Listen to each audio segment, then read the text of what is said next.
Oke, bismillahirrahmanirrahim. Assalamualaikum warahmatullahi wabarakatuh. Materi kedua pada mata kuliah evaluasi pembelajaran matematika, kita masuk ke instrumen dan proses penyusunan instrumen. Yang pertama, untuk instrumen dan proses penyusunan instrumen, dimulai dengan pengertian dari instrumen itu sendiri.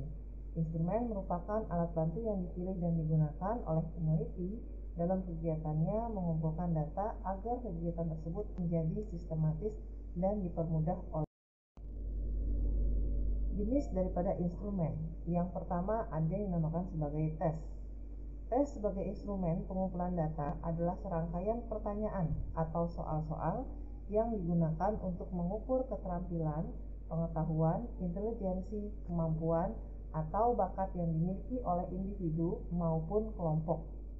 Adapun beberapa macam tes instrumen pengumpulan data antara lain tes kepribadian, tes bakat, tes prestasi, tes intelijensi, tes. Yang kedua adalah kuesioner atau biasa juga disebut sebagai angket. Kuesioner merupakan teknik pengumpulan data yang dilakukan dengan cara memberi seperangkat pertanyaan ataupun pernyataan tertulis kepada responden untuk dijawab. Angket terbagi dua atau kuesioner terbagi dua, ada angket terbuka atau angket yang tidak terstruktur, yaitu angket yang disajikan dalam bentuk pertanyaan terbuka sehingga responden dapat memberikan isian jawaban sesuai dengan kehendak dan keadaannya. Yang kedua adalah angket tertutup atau angket terstruktur, adalah angket yang disajikan dalam bentuk sedemikian rupa sehingga responden diminta untuk memilih satu jawaban yang sesuai dengan karakteristik dirinya dengan memberi tanda silangkah atau tanda checklist atau jawaban iya dan tidak. Yang ketiga adalah wawancara atau interview.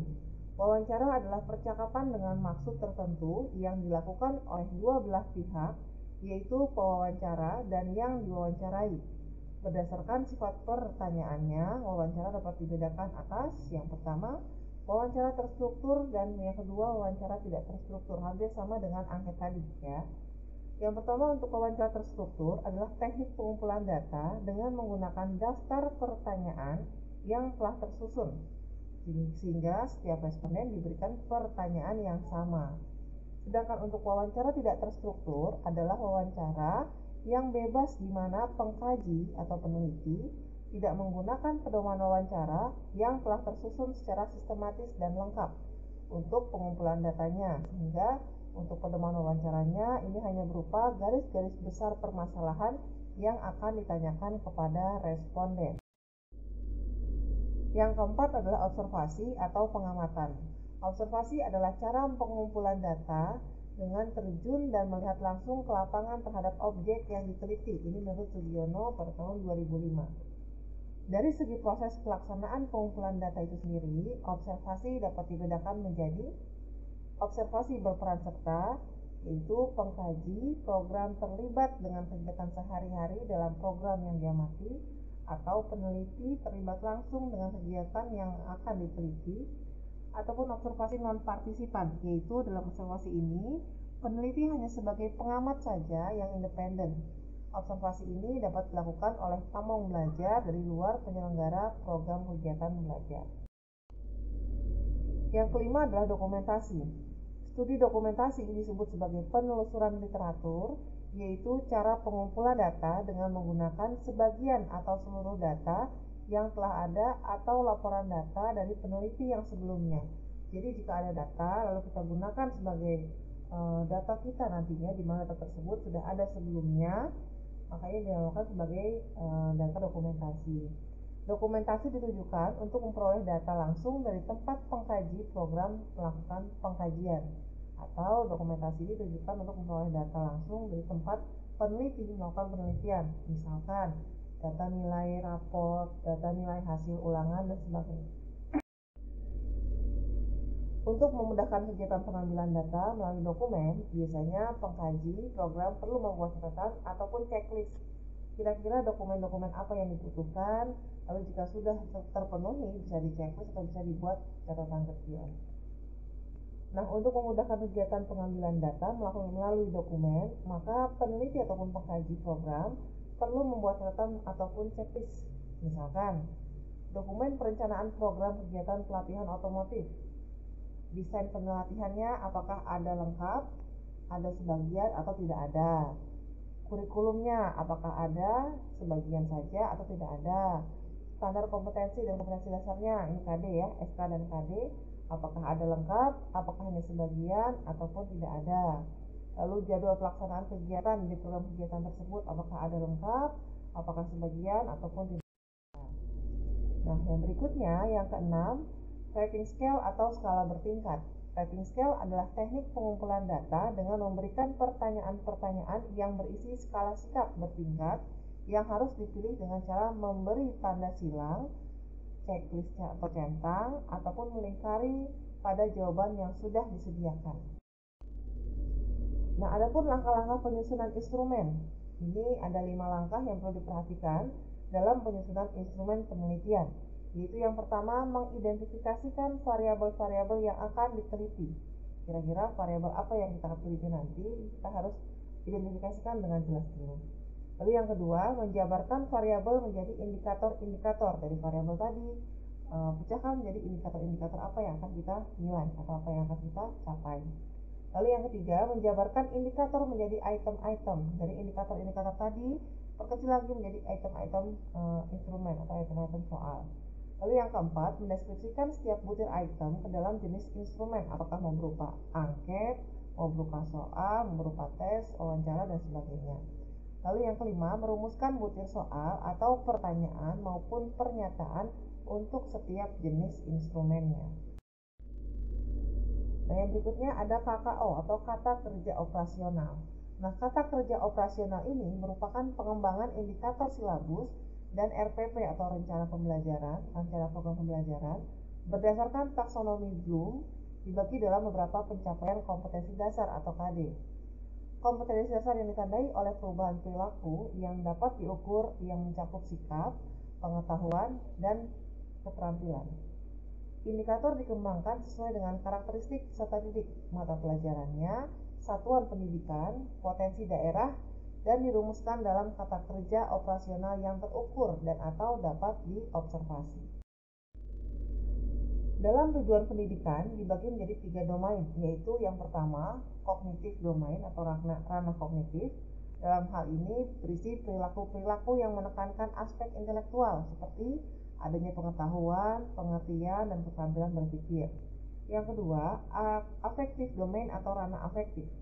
Ini berisi tentang perilaku-perilaku yang menekankan aspek perasaan dan emosi, lebih ke sikapnya misalnya ya, seperti minat, sikap, apresiasi, dan cara penyesuaian diri. Dan yang ketiga, psikomotor domain atau ranah psikomotorik. Berisi perilaku-perilaku yang menekankan aspek keterampilan motorik seperti tulisan tangan, cara mengetik, berenang, dan mengoperasikan mesin. Jadi untuk kognitif ini lebih ke pengetahuannya atau intelektualnya, afektif ini lebih ke perilakunya atau cara menunjukkan perasaan dan emosinya. Yang psikomotorik ini lebih ke keterampilannya, keterampilan motorik ya, yang bisa terlihat seperti tulisan tangannya, cara mengetiknya, berenang ataupun. Lalu yang E, pedoman penskoran. Penskoran adalah suatu proses pengubahan jawaban-jawaban tes menjadi angka-angka. Cara menskor hasil tes biasanya disesuaikan dengan bentuk soal-soal tes yang dipergunakan. Apakah tesnya berupa tes objektif ataukah berupa tes esai. Untuk soal-soal objektif, biasanya setiap jawabannya yang benar diberi skor 1. Tes objektif ini seperti tes pilihan ganda ya. Yang benar diberi skor 1 dan setiap jawabannya salah diberi skor 0. Total skor yang diperoleh dengan menjumlahkan skor yang diperoleh dari semua soal. Sedangkan untuk soal-soal esai dalam skorannya biasanya digunakan cara memberi bobot pada setiap soal menurut tingkat kesulitannya atau banyak sedikitnya unsur yang harus terdapat dalam jawaban yang dianggap paling baik. Berikutnya ada bentuk tes kognitif dan teknik penskorannya. Ada yang dinamakan bentuk tes kognitif, yaitu tes lisan di kelas, di mana pertanyaan lisan digunakan untuk mengetahui taraf serap siswa untuk masalah yang berkaitan dengan aspek kognitifnya atau pengetahuannya. Lalu yang berikutnya ada bentuk pilihan ganda. Tes pilihan ganda mengacu pada butir yang diizinkan, di mana siswa harus memilih salah satu dari beberapa pilihan jawaban. Yang berikutnya, bentuk uraian objektif. Bentuk soal uraian objektif sangat tepat digunakan untuk bidang matematika dan ilmu pengetahuan alam, karena kunci jawabannya hanya ada satu. Yang keempat berikutnya adalah bentuk uraian non-objektif. Bentuk tes dikatakan non-objektif karena penilaian yang dilakukan cenderung dipengaruhi subjektivitas dari penilai. Yang berikutnya ada bentuk jawaban singkat dan jawaban pendek. Bentuk jawaban singkat ditandai dengan adanya tempat kosong yang disediakan bagi pengambil tes untuk menuliskan jawabannya. Ada juga yang bentuk menjodohkan. Soal bentuk menjodohkan atau memasangkan terdiri dari suatu premis biasanya, suatu daftar kemungkinan jawaban, dan suatu petunjuk untuk menjodohkan masing-masing premis itu dengan satu kemungkinan jawaban. Lalu ada soal tes benar atau salah. Kalau ini hanya suatu soal dan diberi jawaban benar atau salah dari soal tersebut. Yang berikutnya ada unjuk kerja atau performance. Bentuk tes ini digunakan untuk mengukur status siswa berdasarkan hasil kerja dari suatu tugas. Yang kedua ada pedoman penskoran tes kognitif, yaitu contoh penskoran soal berbentuk pilihan ganda. Ada cara penskoran tes berbentuk pilihan ganda itu ada dua, yaitu tanpa ada koreksi terhadap jawaban tebakan dan dengan koreksi terhadap jawaban tebakan. Yang B, contoh pedoman penskoran soal uraian objektif, di mana pada bentuk soal uraian objektif biasanya langkah-langkah mengerjakannya dianggap sebagai indikator kompetensi para peserta didik. Jadi untuk soal pilihan ganda biasanya ini ada koreksi jawaban tebakan, itu maksudnya ada yang dikatakan sebagai jawaban pengecoh gitu ya. Misalkan dari suatu pilihan ganda ada 4 pilihan jawaban, ada satu jawaban yang benar, tapi itu disampaikan juga ada satu jawaban pengecoh di antara 2 jawaban yang salah lainnya. Dan juga ada koreksi terhadap jawaban tebakan tersebut. Sedangkan untuk soal uraian, biasanya untuk soal uraian ini langkah-langkahnya yang diperhatikan, apakah step-step dalam menjawabnya sudah sesuai dengan indikator yang akan dicapai daripada peserta didik tersebut. Contoh penskoran soal uraian objektif. Ini contoh ada langkah 1, 2, 3, 4, dan 5. Misalkan ada jawaban dari suatu soal, itu isi balok harus dicari dengan mengkalikan panjang kali lebar kali tinggi. 150 dikali 80 dikali 75 cm. Jika memenuhi kriteria atau indikator tersebut, dari langkah 1 mendapatkan skor 1, langkah 2 mendapatkan skor 2. Jika sampai ke langkah 3 itu sampai selesai menghitung isi baloknya itu 900.000 cm3, mendapatkan skor lagi 1. Lalu jika diminta isi bak mandi dalam liter, maka merubah satuan dari cm3 ke dalam liter, itu sudah dapat skor lagi 1. Jika dirubah dalam bentuk liter menjadi 900 liter, menambahkan lagi skor 1 sampai dengan langkah kelima, sehingga skor maksimumnya adalah 5. Ini contoh penskoran soal uraian objektif. Nah, penskoran soal bentuk uraian non-objektif, di mana prinsip penskoran soal berbentuk uraian non-objektif sama dengan bentuk uraian objektif, yaitu menentukan indikator kompetensinya. Contoh, indikator peserta didik dapat mendeskripsikan alasan warga negara Indonesia bangga menjadi bangsa Indonesia. Butir soalnya, tuliskan alasan-alasan yang membuat Anda berbangga sebagai bangsa Indonesia. Pedoman penskorannya, misalkan jawaban boleh bermacam-macam, namun pada pokok jawaban tadi dapat dikelompokkan sebagai berikut. Nah ini, contoh soal bentuk uraian non-objektif. Kriteria jawabannya, kebanggaan yang berkaitan dengan kekayaan alam Indonesia, rentang skornya 0 sampai dengan 2. Jadi kalau ada jawaban yang berkaitan dengan kekayaan alam, misalkan siswa tulis menjawab bangga menjadi bangsa Indonesia karena memiliki kekayaan alam yang banyak dan sebagainya, ini memiliki rentang skor 0 sampai dengan 2. Lalu jika kebanggaan yang berkaitan dengan keindahan tanah air Indonesia, baik pemandangan alamnya, geografisnya, dan lain-lainnya, ini masuk juga dalam jawaban dari kriteria bentuk soal tadi, maka rentangnya dari 0 sampai dengan 2. Lalu yang ketiga, kebanggaan yang berkaitan dengan keanekaragaman budaya, suku, adat, istiadat, tapi tetap bersatu, maka dapat rentang skor yang sama, itu 0 sampai dengan 2. Lalu kebanggaan yang berkaitan dengan keramah-tamahan masyarakat Indonesia, sama, mendapatkan rentang skor 0 sampai dengan 2. Jika kesemuanya disebutkan atau semuanya dijawab, maka mendapatkan skor tertingginya yaitu 8. Nah, pembobotan soal uraian. Untuk pembobotan soal adalah pemberian bobot kepada suatu soal dengan cara membandingkannya dengan soal lain dalam suatu perangkat tes yang sama. yang harus dipertimbangkan dalam pembuatan soal uraian adalah skala penskoran yang hendak digunakan, misalnya skala 10 kah atau skala 100 untuk penilaiannya. Rumus yang dipakai untuk penghitungan skor butir soal atau SBS adalah sebagai berikut.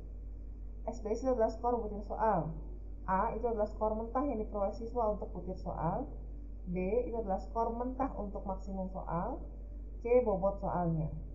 Setelah diperoleh skor setiap soal, maka dapat dihitung total skor siswa untuk serangkaian soal dalam tes yang bersangkutan dengan rumus pembuatan soal bentuk campuran. Soal bentuk campuran yaitu bentuk pilihan dan bentuk uraian. Nah, ini misalkan ya. Contoh, suatu ulangan terdiri 20 bentuk pilihan ganda dengan 4 pilihan berbeda A, B, C, D dan 4 buah soal bentuk uraian. Berarti ada 24 soal di sini ya. 20 PG, 20 item pilihan ganda dan 4 butir soal uraian. Misalkan Titi dapat menjawab benar soal pilihan ganda sebanyak 16 butir dan salah 4 butir. Sedangkan bentuk uraian bisa dijawab benar 20 dari skor maksimumnya 40. Apabila bobot pilihan ganda adalah 0,4 dan bentuk uraian adalah 0,6, maka skor yang diperoleh Titi dapat dihitung sebagai berikut. Yang pertama, skor pilihan ganda tanpa koreksi jawaban dugaan, yaitu dari 16 tadi yang benar per jumlah seluruhnya soal pilihan ganda yaitu 20 dikalikan 100, nilainya adalah skornya 80. Yang B, skor bentuk uraian.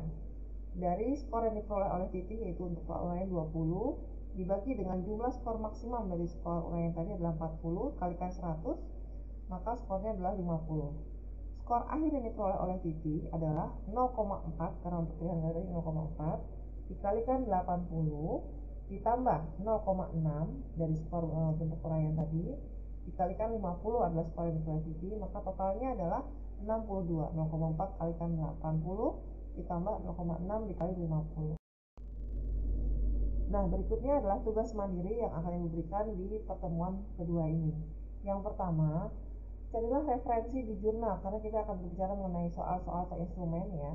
Yang pertama meminta karena sekarang sedang tren soal-soal literasi matematis ya, maka atau literasi matematika, maka Ibu minta coba tolong cari referensi suatu artikel atau sebuah artikel di jurnal-jurnal yang terakreditasi. Boleh jurnal-jurnal nasional, terakreditasi Sinta 1, Sinta 2, Sinta 3, ataupun jurnal-jurnal internasional yang terakreditasi Q1, Q2, dan seterusnya.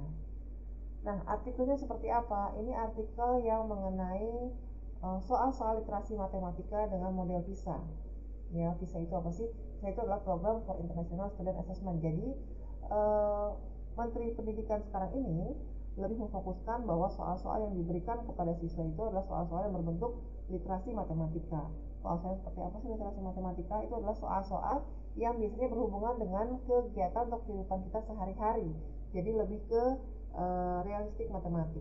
Nah, sekarang tugas kalian adalah coba pertama cari dulu referensi artikel, minimal 10 artikel, lebih boleh kurang jangan. Referensi 10 artikel yang membahas mengenai soal-soal atau penelitian ataupun tulisan-tulisan artikel yang membahas mengenai soal literasi matematika model PISA ya. Nah, artikel tersebut di-download, lalu masukkan judul artikelnya apa, penulisnya siapa atau nama jurnal yang dimasukkan dalam artikel itu apa, cantumkan juga alamat websitenya. Jadi saat kita mencari website tersebut langsung masuk ke artikelnya. Nah, ini diberikan contoh linknya ya, bisa dibuka nanti. Link ini adalah berisi artikel yang membahas mengenai soal literasi matematika model PISA. Nanti artikel tersebut silakan dikumpulkan dalam suatu bentuk tabel seperti ini, minimal 10 artikel, lebih boleh kurang jangan. Lalu yang kedua, buatlah sebuah instrumen tes kognitif berupa soal matematika. Berikut jawabannya untuk jenjang SMA ataupun sederajat dalam bentuk soal matematika model PISA dalam bentuk Microsoft Word. Jadi soal tersebut bebas, mau dicari dari buku, dari online atau dari website silakan bebas. Mau dalam bentuk pilihan ganda ataupun dalam bentuk esai ataupun uraian singkat silakan. Hanya Ibu minta soal berjumlah 20 butir atau item. Berikut jawabannya. Soal tersebut diketik ya, tidak usah tulis tangan, diketik dalam bentuk Microsoft Word. Lalu yang berikutnya dari soal-soal tadi, kalian bisa buat cara pembobotannya. Misalkan jika ada 20 pilihan ganda bagaimana jika betul, atau skor nilai maksimumnya, atau jika dibuat dalam bentuk esai atau dalam bentuk turai yang singkat, bagaimana cara pembuatan atau setoran instrumen tersebut.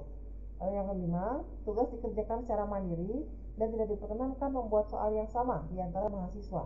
Ya, soal dikerjakan sendiri-sendiri dan tidak diperkenankan membuat soal yang sama di antara mahasiswa. Deadline pengumpulan tugas ini adalah tanggal 19 Maret 2021 pukul 12 siang. Dikirimkan via email ke mathalasia@yahoo.com dengan subjek email npm_nama_kelas_tugas 1 EPM. Ini di NPM masing-masing, nama masing-masing, kelasnya kelas S6B_tugas 1 EPM. Ya, sekian penjelasan dari. Terima kasih. Wassalamualaikum warahmatullahi wabarakatuh.